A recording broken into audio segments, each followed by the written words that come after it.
Hello， 大家好，欢迎回到 Tom Talk。今天和大家聊一聊保险。相声里面有个段子叫做买卖论，这个段子聊的是商业营销话术。比如客人进棺材铺，掌柜绝对不能热情招呼，相反要沉着脸说你替谁家管管闲事儿，暗示并非客人家里有丧事。我们中国人大部分人都忌讳谈论生死，可是作为西方传入过来的保险，偏偏做的就是生老病死的生意。在西方的文化语境中，由于受到宗教传统的影响，人们更倾向于相信人生需要善终，死者往往提前为未亡人和子女们筹划安排，而保险就是这种安排的重要组成部分。尤其是人寿保险，是以被保险人的寿命作为保险标的，只有保险人死亡才会给付的一种保险。但在中国，死亡这种事情从来不会拿到台面上来讲，买人寿保险很多人都觉得是在准备后事，是一种不祥的安排。上世纪80年代末，人寿保险进入中国市场，遭遇了一系列文化冲击和观念碰撞。人寿保险推销员大谈生老病死，让大多数人感到不安。很多公司甚至在门口和前台挂出谢绝保险推销的告示。西方保险推销界将风险、死亡与家庭责任价值相联系的通行营销话术，在死亡仍属于文化禁忌的中国显得格格不入。但是在进入20世纪之后，中国的保险市场体量发生了巨大的增长。到底是什么让中国人最终接受了这门生老病死的生意？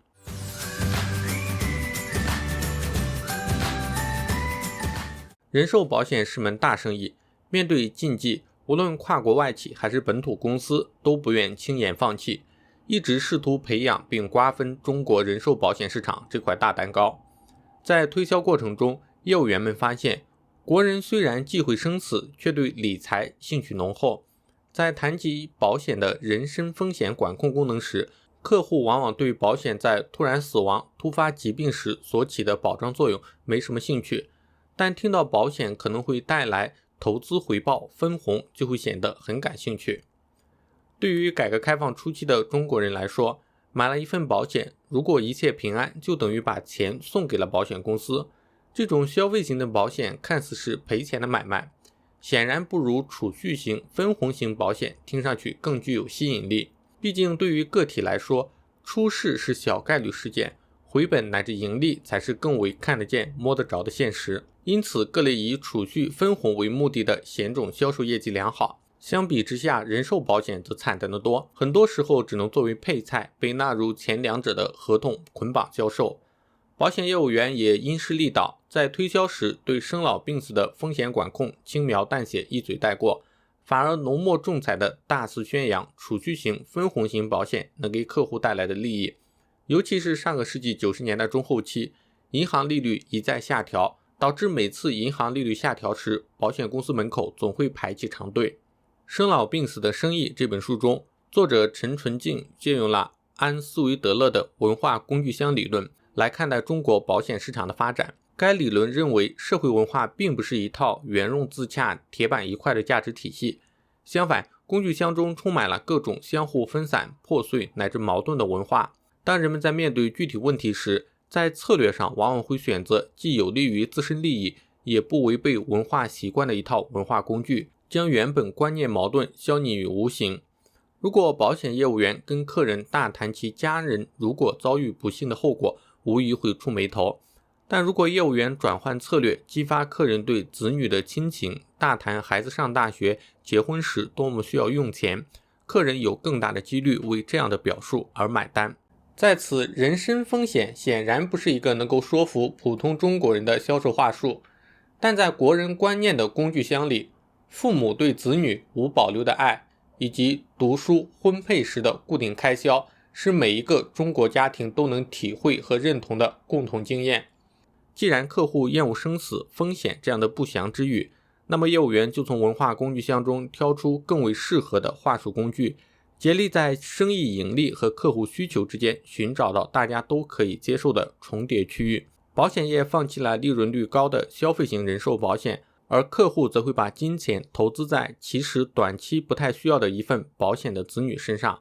在文化观念的阻碍下，双方都做出了利益让步。在这个意义上，经济不仅仅是被利益所驱动，每一张保单背后都有文化观念、营销话术、客观社会环境之间的博弈。所有这些共同塑造了中国保险市场的形态。但不可否认，随着理财产品的多元化以及国人风险意识的提升，人们对消费型保险的接受程度也在增加。对于我们消费者来说，带有理财功能的保险值得买吗？理财型保险通常都会有以下几个特点。首先，理财型保险的保障功能相对较弱，在被保险人生存期间，按照条款约定得到某种收益，比如年金，即几年返还一次或者1年返一次，在被保险人身故后只会退还保费。其次，缴费年限通常比较短，常见的3年缴、5年缴。另外，这些保险主打都是理财、收益、避税、避债等等看似与传统保障型保险不同的功能，通常保费较高。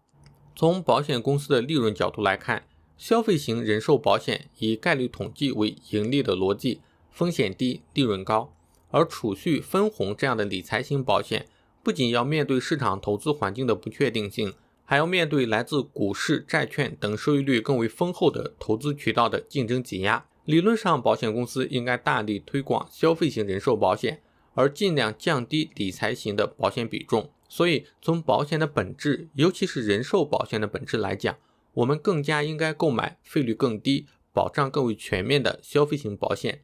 虽然保障期限内没有资金返还，没有分红，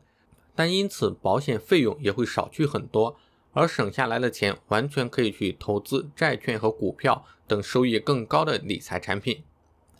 非常感谢各位花费宝贵的时间观看我的视频，喜欢的话欢迎点赞订阅。如果你有什么想法，也欢迎在视频下方给我留言，我看到会第一时间回复大家。那我们下期再见。